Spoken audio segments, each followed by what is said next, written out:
പൊന്നൂസ് നല്ലൊരു കുട്ടിയാണ്. ഒരിക്കലും ഞാൻ അവളെ മോശം പറയണം അങ്ങനെ ഒന്നും ചെയ്യുന്നില്ല. എനിക്ക് മനസ്സിലാവുള്ള എന്തുകൊണ്ട് സെന്റിമെന്റ്സ് ഒക്കെ ഞങ്ങൾ രണ്ടു പേർക്ക് ഒന്നിച്ചു പോകാൻ പറ്റില്ല എന്നുള്ളത് കൊണ്ടാണ് നമ്മൾ വേറെ പിരിയാൻ തീരുമാനിച്ചത്. നീ അഭിനയിച്ചോ കലക്കുണ്ട്. പെട്ടെന്ന് എടുത്ത തീരുമാനം അങ്ങനെ ഇങ്ങനെയെന്നൊക്കെ പറയുന്നുണ്ട്. സത്യത്തിൽ ഈ രണ്ട് വഞ്ചി കാലൂന്നിക്കൊണ്ടുള്ള കളി എന്തിനാണെന്ന് എനിക്ക് മനസ്സിലാവുന്നില്ല. ഏകദേശം 7 വർഷത്തോളമായി ഞങ്ങൾ കല്യാണം കഴിച്ച് ജീവിക്കണം. അപ്പൊ അതിന്റെ ഇടയിൽ കുറെ അടി, പ്രശ്നങ്ങൾ, വഴക്കുകൾ. ഓർമ്മിപ്പിക്കല്ലേ പൊന്നെ.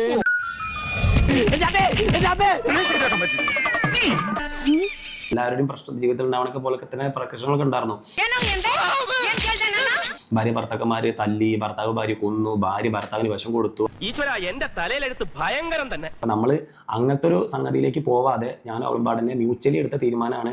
ഏതായാലും ഇപ്പൊ അവളുടെ സങ്കടം തീർന്നു. ഇതും പറഞ്ഞിട്ട് ഇനി കണ്ടന്റ് ആക്കിയിട്ടും വീഡിയോസ് ആക്കിയിട്ടും നെഗറ്റീവ് കമന്റ്സുകൾ എഴുതിയിട്ടുണ്ട്. നിങ്ങൾ നിങ്ങളുടേതായ കാര്യങ്ങൾ നോക്കി പോകാം. ഇപ്പൊ എല്ലാവർക്കും ഞങ്ങളാണ് കണ്ടന്റ്. എനിക്കറിയാം ജോത്സ്യനാണോ? മനോരമ ന്യൂസിലടക്കം ഞങ്ങളുടെ അത് വന്നിട്ടുണ്ട്. ഒരുപാട് പേർക്കാര് ആഘോഷിക്കുന്നുണ്ട്. എനിക്കറിയാം ആൾക്കാർക്ക് നമ്മളെ എന്ത് പ്രശ്നം കൊണ്ടാ പിരിഞ്ഞെന്ന് അറിയാനായിട്ട് ഭയങ്കര ഒരു ത്വര. കഷ്ടായി പോയിട്ടോ.